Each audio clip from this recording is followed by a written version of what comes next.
Welcome to everyone who's with us on Facebook and to those who are walking in person right now. We have Andrew Stump on our session 6 on our J.R.R. Tolkien class, and I'm going to hand it over to Andrew. Yeah, I imagine we'll have a couple stragglers still trickling in, but we'll go ahead and get things kicked off. Thank you all for coming in person and braving the somewhat hazardous conditions on the roads. And the cold weather and the wind. And on Facebook, thank you for coming in, despite your having less troublesome times getting here. So yes, this is lecture 6 of 7. This has flown by, for me at least. I hope it has not been too boring for the rest of you. This week we're going to be continuing in the discussion of the Lord of the Rings. Last week I talked about Frodo and Sam and Gollum and their journey, and how love and pity and mercy lie at the heart of the core message of the Lord of the Rings, and how that is sort of the centering focus. But if you're all familiar with the Lord of the Rings, you are aware that half of the story after the breaking of the Fellowship does not concern Frodo and Sam and Gollum, but in fact concerns Aragorn, Legolas, and Gimli, as well as Merry and Pippin the Hobbits. But it's sort of on a grander, more battle-heavy scale. And so this class we'll be talking about the sort of traditional heroism and how Tolkien incorporates that into Christianity in the Lord of the Rings. So just a quick refresh, if you're not up to snuff on your Lord of the Rings content. The Lord of the Rings is divided into 6 books overall, 2 per volume. After book 2, the breaking of the Fellowship happens, and everyone goes their separate ways. And then following that, books 3 and 5 are focused on the sort of grander scale events that are happening while Frodo and Sam and Gollum make their way to Mount Doom in books 4 and 6. So as I said, you have this sort of traditional heroism here. You have the great warriors, Legolas and Gimli and Aragorn. They're in these great battles. They're chasing down orcs. They're fighting in a variety of exotic locations. The basic structure is Merry and Pippin are captured by orcs. These 3 hunt down the orcs. They then go to Edoras and meet the King of Rohan, who then rides off to battle at Helm's Deep. They fight at Helm's Deep against the evil wizard Saruman's forces, defeat him, go confront him, go to Minas Tirith, fight another giant battle there, and then end up going all the way to Mordor to fight yet another battle. So very battle-heavy. And obviously, as I will keep doing, comparing this to Beowulf, this is the more Beowulfian kind of part of the story. You have your archetypal forces of good battling it out on a literal battlefield against the forces of evil. But as I say, Tolkien will Christianize this as well, in the same way that he did elsewhere in the book, as we talked about last week. So I will start off by talking about the broad theme of power. Power is very much a focus of, I guess, any heroic myth. The great strength and authority of your great heroes. And so if Tolkien were replicating perfectly the kind of heroic northern spirit, power would be a virtue. It would be something that is seen as magnifying of the heroic character of a person.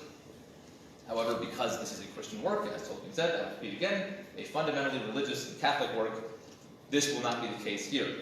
And this is probably most clearly revealed, at least early on, in the character of Boromir. Boromir is a man from Gondor, the southern Mannish kingdom. He's a man of great stature, 6.5 feet tall, has a sword and a shield, and a great war horn that he blows. But he has the fundamental flaw of being attracted to power. And obviously the One Ring is the corrupting force at the heart of the Lord of the Rings. And so for Boromir, it becomes something that he is obsessed with, and he tries to take it forcibly from Frodo in order to enact his will upon the world. And so the important thing here is that he is not motivated by evil intention. He's motivated by good intention. Boromir says to Frodo, the fearless, the ruthless, these alone will achieve victory. What could not a warrior do in this hour, a great leader? The ring would give me power of command. How I would drive the hosts of Mordor, and all men would flock to my banner. And so he's talking here about driving the forces of evil away with the ring. If he has the ring, he can win the war, and everything will be fine. And so that is certainly not a bad cause in its intention. However, what Tolkien wants to say about power in Lord of the Rings is that even if motivated by good intention, the pursuit of power and domination is intrinsically corrupting and will lead to bad things. And so this is talked about throughout the book, of course. Boromir, his death is basically the result of this. He goes off alone with Frodo. Frodo leaves, and he is confronted by orcs and killed. And so the elaboration of the sort of power corruption is found in the characters, especially of Gandalf and of Galadriel. Gandalf, early on in the story, gives a very interesting take on power, and actually it will tie into what we talked about last week. Gandalf, when he's first talking to Frodo about the power of the One Ring, all the way back in the second chapter of the book, says, "The way of the ring to my heart is by pity, pity for weakness and the desire of strength to do good. Do not tempt me, I dare not take it." And as I said last week, pity is, of course, a primary focus of the Lord of the Rings. It is the key element that results in the overthrow of evil. So it's very fascinating that Gandalf is worried about pity corrupting him in some way, indirectly. And this is a demonstration of the fact that it is in the good intention. So even Gandalf, this noble and heroic wizard with the best of intentions, would take the ring, use its force in order to enact his version of pity upon the world. But in fact, it would be corrupting, even in that purest of intentions that in fact is the greatest focus of good in the book. And Tolkien said in a letter, Gandalf as Ring Lord would have been far worse than Sauron. He would have remained righteous, but self-righteous. He would have continued to rule and order things for good, and the benefit of the subjects according to his wisdom, which was and would have remained great. And so again, it's a very fascinating take that Tolkien has, which is that power, in the pure sense that the One Ring represents, just a pure force of will, cannot ever be good. It is the pursuit of that endeavor will intrinsically lead to corruption because it is rooted in selfishness on some level. It is a self-focused desire. Sauron, in the wider context of the mythology, is also a character who's obsessed with ordering things and making things fit and make things neat, and it corrupts him into what we know in the Lord of the Rings as basically a fundamental force of evil. And so self-righteousness and pity, as Gandalf talks about, can be turned to even greater evil in a kind of an ironic way. In the same way that God turns evil into good, the One Ring can turn good into evil. And so the only really recourse for people to get around this is to flat out refuse it. It's not overcoming the power once you have it. It is flat out rejecting it. And so this is a very famous scene in the story, which is when Galadriel is tempted by the One Ring's power, and she is completely aware of her temptation, and she describes to Frodo what she would be like if she took the One Ring. She says, "I shall not be dark, but beautiful and terrible as the morning and the night, fair as the sea and the sun and the snow upon the mountain, dreadful as the storm and the lightning, stronger than the foundations of the earth. All shall love me and despair." And so again, we see this image of beauty and terror embodied in this elf queen of sorts, who is fully aware of the terrible ramifications of accepting this kind of power. And so her great line is, "I passed the test. I will go into the west and diminish and remain Galadriel." So she, with enough wisdom, is cognizant of the fact that the One Ring's power cannot be wielded for good. And so to avoid it, what wisdom is in the case of power is to avoid it entirely and to not accept any of it when it comes knocking at the door. Another fundamental source of ennoblement, I guess you would say, in Beowulf, or in that kind of tradition, is of glory, is of attaining, praise and thanks for great deeds done. And again, something that is ostensibly not necessarily evil if used for good purposes, This is something that is revealed most clearly in the character of Eowyn, a very fascinating character that Tolkien wrote. Certainly someone that Tolkien is frequently criticized for lack of female characters. Eowyn has a very interesting character arc that is tied up in this kind of Christianization of glory. So Eowyn is the niece of the king of Rohan, Theoden. She's fair and strong and beautiful. She's called fearless. Theoden's door warden says that all men love her. She's left in charge of Edoras while Theoden rides away. And so her entire obsession as a character is with these traits. She says, "I am weary of skulking in the hills and wish to face peril and battle." Her desire is to attain glory and renown and to ride with the great heroes of old and to really take up that kind of Beowulfian attribute, to be a great leader and fighter and to have her name sung about in the songs of the bards. She only has one fear. She says, "I fear a cage, to stay behind bars until use and old age accept them, and all chance of doing great deeds is gone beyond recall or desire." And so this is very clearly, I would say, a total embodiment of the heroic spirit. I mean, you can imagine Beowulf saying this exact same thing. He says, I'm going to go out there and kill a dragon, kill Grendel and his mother. This is who I am and what virtue is. And so Tolkien will play with these ideas in the character of Eowyn throughout the book. And the way he does this is to have Eowyn's search for this glory be doomed to hopelessness. There is no positive end for this. In the same way that power has no positive enactment upon the world, there's no way that this desire for glory for its own sake could ever come out well. And so, in her greatest moment in the book, her most valiant moment, I guess, she slays the Lord of the Nazgul, the Witch King of Angmar, on the field of the Pelennor. She falls ill, and when she recovers, she's not remotely satisfied. One of the first things she says when she wakes up, and someone says, Eowyn, you're restored to health. This is great. And she says, "To health, it may be so. At least while there is an empty saddle of some fallen rider that I can fill, and there are still deeds to do. But to hope, I do not know. I stand upon some dreadful brink, and it is utterly dark in the abyss before my feet. But whether there is any light behind me, I cannot tell." There's no fulfillment to be found in this glory. She has done one of the greatest actions possible, killing basically the second in command of Sauron by herself with the assistance of Merry the Hobbit. But there's no solace. She finds no fulfillment or solace in what she's been seeking this whole time. And so the counterpoint to this is something that Aragorn says to her before she sort of leaves for this battle. And she's telling him about how she's been left behind to guard Edoras and the women and the children and the old folks who cannot ride off to battle. And she says, "There's no renown here, but no one will sing my name. I'm here just, when all the men are dead, they'll come back and they can just burn the house down with me in it because, there's no glory left to be had."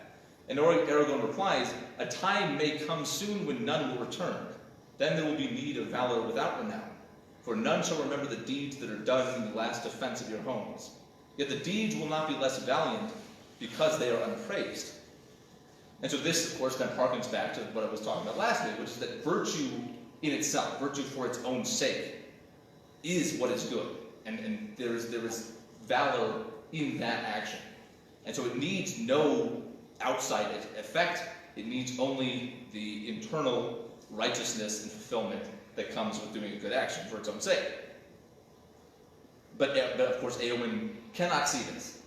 And so for her, this is where a great turn happens, where for her, Aragorn represents exactly what she's looking for. That he is this great warrior and leader of men who is utterly capable in every possible physical way.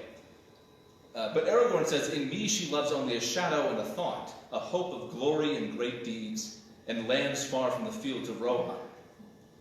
And Faramir, the son of Denethor and the brother of Boromir, would say to her later, "Because Aragorn was high and puissant, and you wished to have renown and glory, and to be lifted far above the mean things that crawl on the earth. That is why you loved him."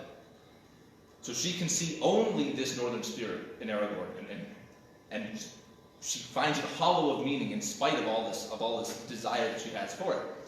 And of course, then this raises the question: if this is what she's seeing in Aragorn and is not genuine and not actually what is to be seen in a character like Aragorn, what are the actual, true, you might say, Christianized heroic traits? Because Aragorn obviously is someone who he's like Boromir on steroids. He's a man who's 90 years old, who's of this great lineage. He's the heir of kings. He's the heir to a throne that's been left vacant for 1,000 years. He wields this mighty sword that cut the ring from Sauron's hand. He is by all measure the perfect archetype of the traditional hero. But if we are focused on that, then we are missing what he is supposed to be in the exact same way that Eowyn is. These are not the traits that become a king for Tolkien. And so the true subversiveness of Aragorn's heroism is found in this prophecy that is spoken by this old woman in Gondor after this battle ends, and she says, if only she's working in the houses of healing, and she says, if only the king had returned, because as it said, the hands of the king are the hands of a healer, and so the rightful king could ever be known. And so it's not in battle, it's not in glory that Aragorn is the king. The prophecy does not foretell of someone who's going to slay thousands of men or to lead great armies. It tells of someone that will heal, that will heal the sick. Of course, obvious echoes of Christ in this. And so Aragorn's entrance into Minas Tirith, the seat of the throne of Gondor, his inheritance that has been left vacant for 1,000 years, he refuses to enter it under banner and fanfare and trumpets. He furls his banner and sneaks in effectively as just a humble ranger, and his first actions are going through the houses of healing and healing all of these people of what is called the Black Breath, which is sort of this evil spirit that has fallen on them. And the sort of parallelism that Tolkien draws in is that what he uses to do this is a weed, or what is thought of as a weed called kingsfoil, which no one thinks there's any use for, and it's just a shrub that they feed to their pigs. And Aragorn uses this herb in order to heal these people of a sort of spiritual sickness. And so the rugged ranger with its unassuming looks uses the rugged plant with its unappealing properties to cure people of a spiritual sickness. And so it's only when Eowyn experiences this that she really understands this aspect of Aragorn, that she's actually able to recover. Because as I said, so Aragorn heals her of the Black Breath, and she wakes up and she says, "This sucks. Unless there's a saddle for me to fill and deeds for me to do, I have no hope, and I'm still in despair." And in sort of typical Tolkienian fashion, this is helped along by the character Faramir, who I quoted from earlier, who said that she had loved Aragorn because she wanted to do deeds of renown, and she falls in love with him.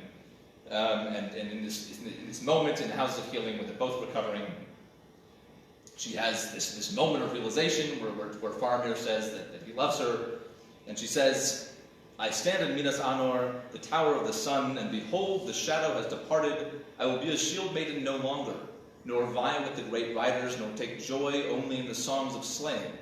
I will be a healer, and love all things that grow and are not barren. No longer do I desire to be a queen."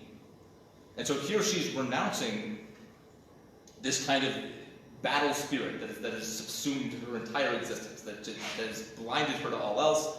She is now ready to take up the true heroic qualities that she has now found in the true Aragorn, a person she no longer has this kind of lust for, because now she just appreciates it as what it is, which is the true heroic quality, which is healing. It is in this fallen world that has now been destroyed by battle and warfare. It's a world that is in need of healing. And so she and Faramir sort of renounce the sword and become this kind of peace-loving couple, and she is saved. And so she basically represents a rebuke of the Beowulfian, pre-Christian, glory-seeking, battle-hungry character, because there is no genuine fulfillment there. There is nothing to be found underneath the surface. There's no spiritual gratification I guess, on a deep level, from simply seeking glory and achieving glory even. And so with power and glory out of the way, we see how Tolkien subverts those and says, here's what they are not meant to be, and here's how in a Christian lens, you should actually view power and glory. And so you might say that in the Beowulfian sense, in the original traditional idea of these traits, they are in some way amoral. There's no real moral system underpinning these things. They're simply glory and power. They exist as virtues in their own right, but not in some kind of like morally good sense, just in a kind of generally positive sense of achieving victory. And so another recurring theme that we talked about last week as well is pragmatism, another sort of amoral principle. You'll remember that Frodo and Bilbo and Sam, in their pity and mercy for Gollum, in their refusal to kill him, even though they have every justification and opportunity to kill him, they do not do so, and it is that virtue, that renunciation of ruthless pragmatism, that ultimately leads to the ring's destruction through Providence. And so in the heroic world, in this parallel plot that's happening, this is most clearly revealed in the character of Denethor, the father of Boromir and Faramir, and the ruling steward of Gondor. Now, I am loath to do this, but I must do it because the character of Denethor was so utterly butchered in the Jackson films that he has been almost entirely in the public consciousness ruined, in my opinion. And so I sort of need to reclaim him from Jackson's hands. You will remember in Jackson's films, he's portrayed by John Noble, a wonderful actor who is doing the best of what he has. And in the film, he is a wildly irresponsible, a dangerous leader who is just crazy and making decisions that make no sense because he's blinded by grief and greed and has no real dignity to him whatsoever. You may recall when Gandalf hits him in the face with a stick, it kind of lowers the nobility a little bit. This is not at all the character from the book. Perniciously, Jackson used verbatim many quotes from the book to put it in Denethor's mouth, completely incorrectly, and it's really irksome. So this guy right here, this image, this is what you should be thinking of when you think of Denethor. When Pippin first sees him, Tolkien says, Pippin saw his carven face with its proud bones and skin like ivory, and the long curved nose between the dark, deep eyes. And he was reminded not so much of Boromir as of Aragorn. And later, Pippin sees he stood up and cast open his long black cloak, and behold, he was clad in mail beneath and girt with a long sword, and great-hilted in a sheath of black and silver. Thus have I walked, and thus now for many years have I slept, said Denethor, lest with age the body should grow soft and timid. And so this is a man who has a lot of the noble blood that Aragorn has. At the time of the story, he is 90 years old. He is roughly the same age as Aragorn, actually, and he is a mighty leader of men with great wisdom, great power, great authority, and he is not crazy whatsoever. Tolkien, in a letter, would describe him as a masterful man, both wise and learned beyond the measure of those days, and strong-willed, confident in his own powers, and dauntless.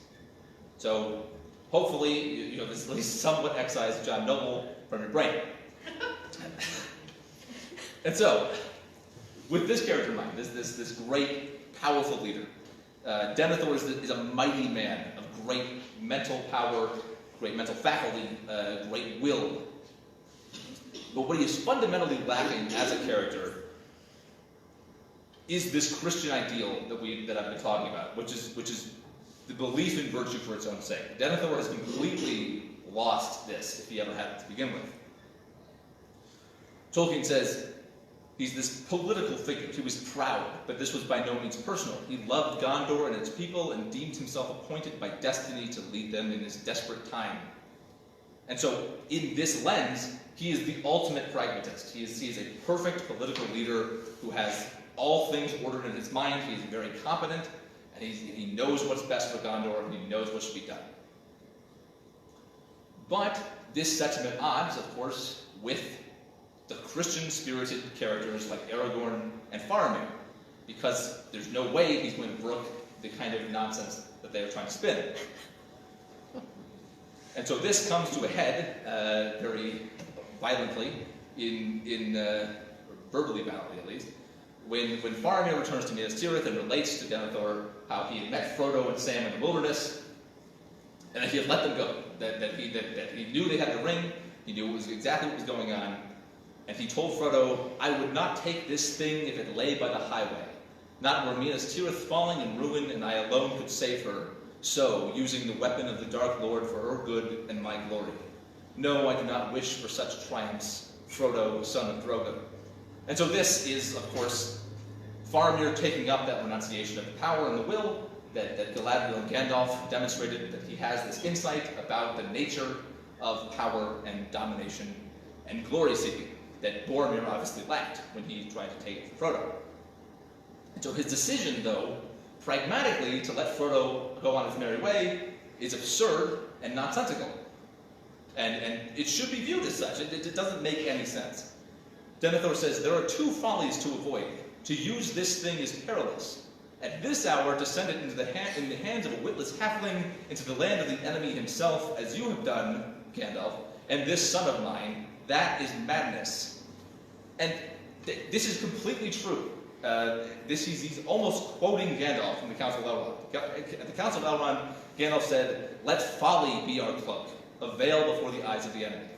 The three peoples of Middle-earth that were at the Council of Elrond were of full awareness that what they were doing made absolutely no sense. There's no practical justification for letting Frodo go off with the ring by himself. It's nonsensical. And so this is something that Denethor cannot possibly comprehend. This doesn't make any sense, because he's a political idealist, or political pragmatist. Tolkien said, "Denethor was tainted by mere politics, hence his failure and his mistrust of Faramir. It had become for him a prime motive to preserve the polity of Gondor as it was against another potentate, who had made himself stronger and was to be feared and opposed for that reason, rather than because he was ruthless and wicked." And so Denethor's motivation for fighting Sauron is not even that Sauron is evil. It is simply, again, in the War of Two Nation-States, Minas Tirith, at the head of Gondor, needs to fight against Sauron because it's a rival power. And so Denethor has lost his eye on the virtuous, and he has lost his view of the wicked as well. He is simply living in a world devoid of virtue. And so in some sense, he's living, in metaphorically, you might say, in a pre-Christian lens. He does not have a view of morality. His motives and his ideals have fallen completely to base pragmatism. But as we know, of course, as Christians, Faramir was correct. The three peoples of Middle-earth were correct. Frodo and Sam were correct not to kill Gollum. All of these things work out because of virtue being good in its own right. But what does this really mean for Denethor? What is the consequence of Denethor not having this awareness? Obviously, he's not correct about the decisions that should be made, but on a far more fundamental level, it means he has nothing but the material world to fall back on. He is now completely obsessed with preserving the material world and with preserving his own power and his own might in Gondor. And so this is sort of tragically espoused by him when Gandalf asks him, "What would you have, Denethor? If you could have anything, what would you have?" And he says, "I would have things as they were in all the days of my life, and the days of my long fathers before me, to be the lord of this city in peace, and leave my chair to a son after me, who would be his own master and no wizard's pupil. But if doom denies me this, then I will have naught, neither life diminished, nor love halved, nor honor abated." And so this is the sort of chilling worldview of a man who has nothing to fall back on. There is nothing. If he loses the material things of the world, he has nothing behind him. And so this is somewhat similar to Eowyn. If she sees only the possibility for glory, and if that does not exist, there's nothing for her in the world. And so obviously she was redeemed, but Denethor is tragically fated for a much worse end. When his trial comes, he has nothing but despair left. And so to move a little bit to Denethor's foil here, Theoden, the king of Rohan, acts very much as a foil for this kind of worldview. So Theoden is this king who resides in Erebos, his mind has been poisoned by Grima Wormtongue acting under the command of Saruman the Wizard. Gandalf rides to Erebos and sort of shows the light, literally, in some sense, to Theoden, and Theoden sort of awakens and goes off to fight at Helm's Deep and then rides to Minas Tirith. And so when Theoden's on the way to Minas Tirith, he and his riders hear that the city is already on fire, that this sort of the assault has begun and things are not looking good. And so as they get there, there's a moment that Merry sees, but he's riding with them. And he says, Theoden is motionless, gazing upon the agony of Minas Tirith as if stricken suddenly by anguish or by dread. He seemed to shrink down, cowed by age. And so at this moment, Theoden is looking out at Minas Tirith, and he's seeing it sort of in flames and about to be destroyed. Denethor is up on the top of Minas Tirith, lamenting the fact that his son Faramir has just returned from a skirmish, severely wounded and dying. And so they are in equal positions in some sense. And so, but the moment for Denethor that happens is that Gandalf goes and confronts him and tells him Denethor has reached a point where he's so disillusioned with the world and so nihilistic that he's just going to kill himself. He's going to kill himself and kill his own son because he sees no reason to live when death is on the way. As Denethor says when confronted by Gandalf, "Thy hope is but ignorance. Against the power that now arises, there is no victory. The West has failed. It is time for all to depart who would not be slaves." And so this is the reaction of Denethor, a man with nothing left in the world. Theoden, in this cowed state, hears a great boom. And this boom is the sound of Grond, the great battering ram of Mordor, breaking down the gate of Minas Tirith, which has never been broken before. But at this moment of truly the end of the battle, where the gate is broken down, and Theoden hears this, he suddenly, at that sound, the bent shape of the king sprang suddenly erect. Tall and proud he seemed again, and rising in his stirrups, he cried in a loud voice, more clearly than there had ever heard a mortal man achieve before. And he says, "Arise, arise, riders of Theoden, fell deeds awake, fire and slaughter. Spears shall be shaken, shields be splintered, a sword day, a red day, ere the sun rises. Ride now, ride to Gondor." With that he seized a great horn from Guthlaf, his banner-bearer, and he blew such a blast upon it that it burst asunder, and straightway all the horns in the host were lifted in music, and the blowing of the horns of Rohan in that hour was like a storm upon the plain, and the thunder in the mountains. And so you can hear, obviously this is taking up an immensely heroic atmosphere. This is sort of Theoden coming into this great heroic northern spirit. And so on some level, this is not even a Christian reaction. This is simply he's riding into death. He's the greatest moment of terror and tragedy. He rides into death. So there's nothing Christian about this quite yet, but he and Denethor have had completely opposite reactions to the sort of downfall of Minas Tirith. And so, as I said, Denethor, by contrast, is now lighting a pyre for himself. He has the most unchristian response possible, which is suicide and murder, a murder-suicide of his own kin. And so something very interesting happens in the text of the Lord of the Rings here. Denethor says, "No tomb for Denethor and Faramir, no tomb, no long, slow sleep of death and balm. We will burn like heathen kings before ever a ship sailed hither from the West. The West has failed. Go back and burn."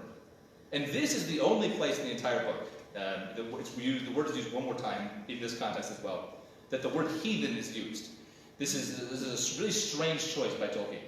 There is no, as he said about Beowulf, there is no commentary by the author about the religious practices of the people in the story. But heathen very clearly is a pejorative term here for what Denethor is doing. And so there is clearly something going on here where Denethor is in such violation of moral principle that he is, in killing himself and his own son, that he is now receiving judgment from the narrator. He's violating an utterly sacred principle of failing to face up to death in the end and choosing to end his own life instead. However, in the amoral, pre-Christian world, there seems to be really nothing wrong about this. This is, if he is 100% sure that he's going to die and that his son will die a painful death at the hands of Sauron, why not end it early? Why not? It's time for all to depart who will not be slaves. I'm just going to speed things up by a couple days here, and we're just going to die. And so this is contrasted then. Denethor is about to kill himself, and Theoden rides into battle and dies. This is not some ride to. He does not survive in the face of overwhelming odds. He rides and is killed by the Lord of the Nazgul. He's crushed underneath his horse, a somewhat ignoble death. Eowyn slays the Witch King, and she falls stricken, almost dead. And then the sort of heroic spirit is taken up by Eomer, who is the heir and nephew of Theoden King. And Eomer sees his sister and his uncle lying dead, as far as he's aware, on the field of battle. But he too fails to succumb to despair. He does not. He sees everything lying in waste before him. It really could not get worse at this point. But he still fights on. And so something very emblematic of this northern spirit happens, which is throughout this battle, there's sort of this heroic verse happening because as I quoted the lines from Theoden, they're really playing into this ancient spirit. And so Eomer, in the same position that Theoden was in, says, "Out of doubt, out of dark, to the day's rising, I came singing in the sun, sword unsheathing. To hope's end I rode, and to heart's breaking. Now for wrath, now for ruin, and a red nightfall." And this has very evident echoes, to me, to what was often called, and what is still often called, the sort of purest expression in Old English of the heroic northern spirit, which Tolkien translated as this. I'm going to try to play audio of him saying it. It will be a little muffled, but we'll see how it goes. Hark, I hear them in the hall chanting, stern words they sing with strong voices. Hard shall be bolder, hard every purpose, more proud the spirit is our power lessons. Mind shall not falter on who waver, though doom shall come and dark conquer. And so this is, as you can read there, very much what Eomer is saying. This is, that as our power lessens, our spirit rises. That in spite of doom coming and dark conquering, it doesn't matter. We fight on in spite of it, and in fact we are emboldened by the sort of futility of it all. And so again, still heroic northern. We have not yet reached Christianity, except maybe insofar as Denethor is really not doing well with his attempted amoral stance. And so Eomer, the moment actually in which he says this is a moment of, I said it couldn't get worse, but it actually can. Denethor has looked into the Palantir, which is a seeing stone, and he has seen what he says to Gandalf, "Even now the wind of thy hope cheats thee and wafts up Anduin, a fleet with black sails." And so he says this, and Eomer sees it. There's a fleet of ships sailing up from the south, bringing reinforcements for Sauron, corsairs from Umbar.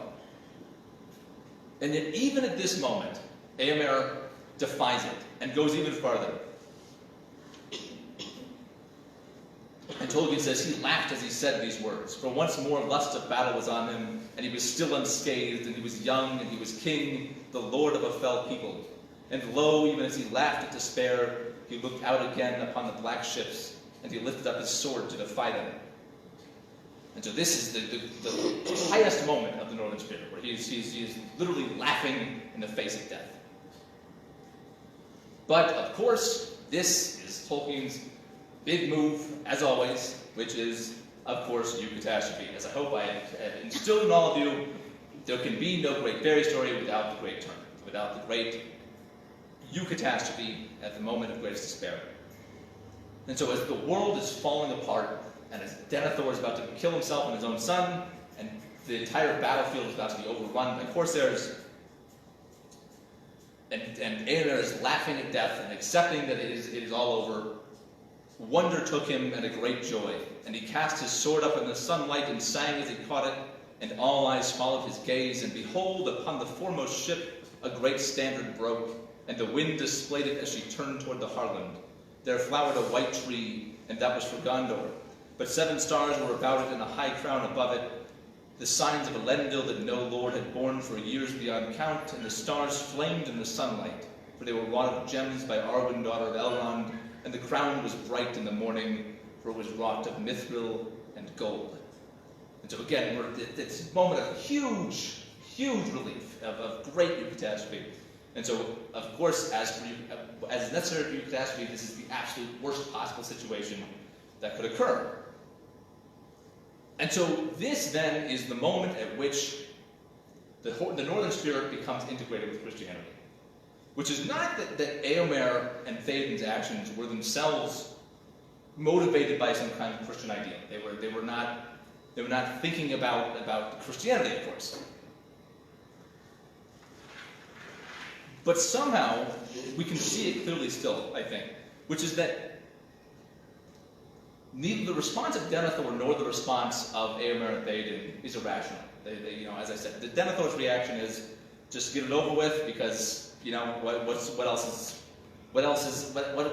so wrong with choosing the hour of my own death? I can choose the hour and the manner of my death. And so if it's that or being enslaved or killed painfully by the enemy, what's the difference? However, there's no eucatastrophe for Denethor's character. There is no moment at which a lightning bolt comes down and strikes the torch from his hand and reveals to him that he was wrong.